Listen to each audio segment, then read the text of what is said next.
मी doctor Ramchandra भरांडे, लोकस्वराज्य आंदोलन संस्थापक अध्यक्ष। अनुसूचित जाती आरक्षणामध्ये उपवर्गीकरण करण्यात यावं यासाठी आम्ही गेली 32 वर्ष महाराष्ट्रामध्ये काम करत आहोत। अनुसूचित जाती आरक्षण वर्गीकरणाच्या बाबतीमध्ये आजूबाजूच्या राज्यांनी सकारात्मक कारवाई करून कायदा पारित करून तिथल्या लाभांच्या समूहाला न्याय देण्याचा प्रयत्न केलेला आहे।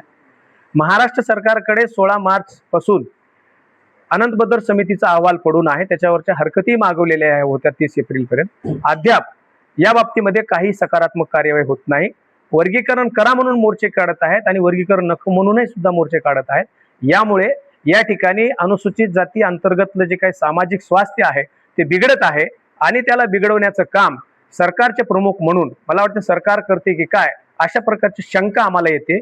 जेव्हा विलंब होतो तेव्हा विलंब होणे म्हणजे न्याय नाकारणे, विलंब होणे म्हणजे इथला प्रश्न प्रलंबित ठेवणे अशी भूमिका असेल तर निश्चितपणाने ही गोष्ट सरकारला परवडणारी नाही। हे राज्य फुले शाहू आंबेडकर अण्णा भाऊंचं आहे, समतेचं राज्य आहे आणि या राज्यामध्ये इथल्या वंचितांना न्याय मागण्यासाठी ताटकळत बसण्याची वेळ येऊ नये, रस्त्यावर मोर्चे काढण्याची वेळ येऊ नये।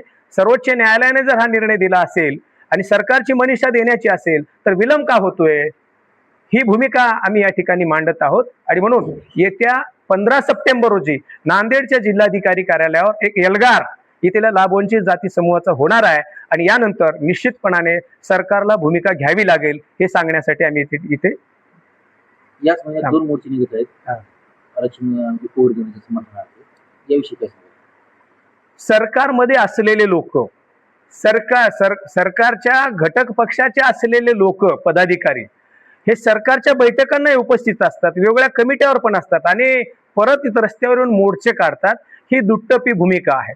मी स्पष्ट म्हणेन या लोकांमुळेच आरक्षणाच्या वर्गीकरणाचा कायदा होण्यासाठी विलंब होत आहे।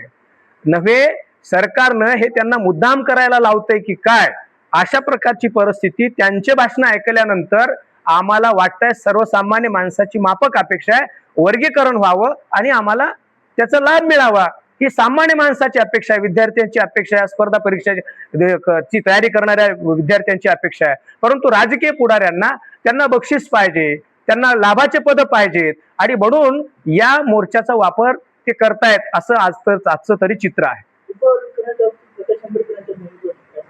प्रकाश आंबेडकर साहेबांना आम्ही विनंती करीत आहोत, निश्चितपणानं त्यांचं मौन एका संकटालाही निमंत्रण देते आणि ते बोलले तर इथं जे काही परिस्थिती निर्माण झालेली आहे त्या परिस्थितीला निवळण्याचं काम आदरणीय बाळासाहेब आंबेडकर करू शकतात। मला वाटतं त्यांनी अधिकृत भूमिका वर्गीकरणाच्या समर्थनात मांडावी, मी त्यांना व्यक्तिशः विनंती करेन।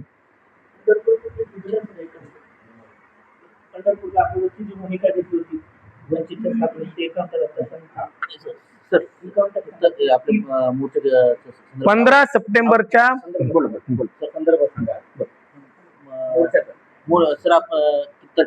या मोर्चात किती संख्या येईल आपणास काय वाटतं? 15 सप्टेंबर रोजी नांदेड जिल्ह्यातल्या तमाम स्वाभिमानी बांधवांना मी या ठिकाणी नम्रपणाने आवाहन करू इच्छितो, आम्हाला वर्गीकरणासाठीच मोर्चा काढायचा आहे। आम्ही लाभाच्या पदाच्या प्रतीक्षेत नाही। आम्हाला या ठिकाणी वर्गीकरणाला विरोध करणाऱ्या आमच्या जात बांधवांना विरोध करायचा नाही, त्यांच्याविषयी चकार शब्द काढायचा नाही, कारण का ते आमचे बांधव आहेत। वर्गीकरण हा विषय छोटा आहे, परंतु आम्हाला या ठिकाणी सर्व विषमतावादी व्यवस्थेच्या विरोधामध्ये लढायचं आहे आणि त्या लढण्यासाठीची एकजूट कायम असणार आहे हे आम्ही या ठिकाणी नमूद करत आहोत।